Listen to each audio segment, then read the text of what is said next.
Okay, so far we signed up with XMPP, which, like I said, can be more private and more anonymous than normal messaging services.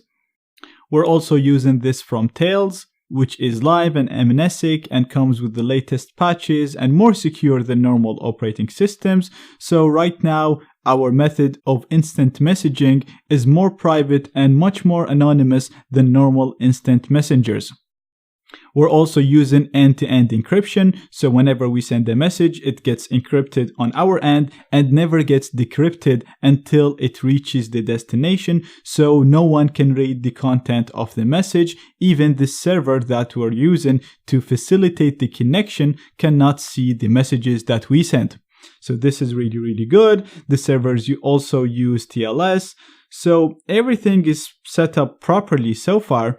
The only problem that we have is you can see here at the bottom, it's still telling us that the communication is unverified. So it is private, but it's just unverified. And what's meant by this is right now, we're still not sure that the person on the other end, this person right here, is who they're claiming to be. What if someone managed to hack into this person's account? Or what if someone has managed to impersonate this account? So how can we be so sure that the person using this account right here is the person that we want to communicate with? So this is what the warning is telling us. We haven't verified the person on the other end. And in this lecture, I want to show you a number of methods on how we can do this. So we're going to click on the notification and we're going to click on Authenticate Body. And as you can see in here, we have a drop-down menu in which we can select the method that we want to use in order to verify the person at the other end. So the first method is very simple, question and answer. And the way this will work is you'd want to use a question in here that only the right person can answer. So you want to make sure that if anybody hacks into their account or impersonates them, they won't be able to answer the question that you enter in here. So for example, let's say I want to ask him, where did we meet? Now this is obviously a really bad question to ask in terms of privacy because this will reveal the location where you met this person, but just for testing, it's fine. And you want to put the answer to this question. So let's say Ireland. And we're going to click on Authenticate. So right now, as you can see, we're waiting for the person to respond to this question. And if we go to the person's account, as you can see, he got this message telling him that the other person is trying to authenticate you. The question is, where did you meet? And he has to put the answer here. So if I put the correct answer in here, click on Authenticate. As you can see, it's telling this person that your buddy has successfully authenticated you, and you may want to authenticate them. So you may want to use a different method of authentication to make sure that that person is who you think they are.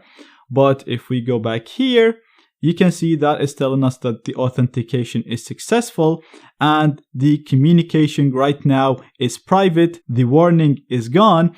So right now we're using end-to-end encryption. Everything is encrypted on our end and only decrypted at the other end. We also verified that the person at the other end is the person that we actually want to communicate with.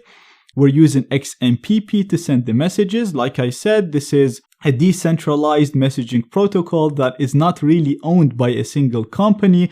And you can even set up your own XMPP servers. So therefore, there isn't a single entity that could spy or could see what's happening. Now, there are actually other methods to verify the other person. So if we go here and click on Authenticate Body, you can also choose a secret, a shared secret. So this way you don't ask a question. You need to agree with the other person on a secret that you use to authenticate them. So you would only put the secret in here. They'll be prompted for the secret as well. And if you both put the right correct secret, they will be authenticated. And the last method of authentication, you can use manual fingerprint verification, where you will have to send your fingerprint, which is this one right here, this code, to the other person, but you want to do this using another method of communication. So you want to either call them or send it to them by email or another secure method of communication. And then once they get it, go to the authenticate, go on the fingerprints as well, and compare the fingerprint that you send them to the fingerprint that they see in here. Now, as you can see, this method is a little bit more complex and would require more steps, but the other two methods that I showed you earlier are only available in the recent Pigeon versions. So if your buddy or your friend is using an older version, you might have to use this method. So that's it for now. You can go ahead and start communicating with your friends using Pigeon with XMPP and OTR, and this way your communication will be private. You'll be able to authenticate your friend, make sure that the right person, and therefore your communication will be more anonymous.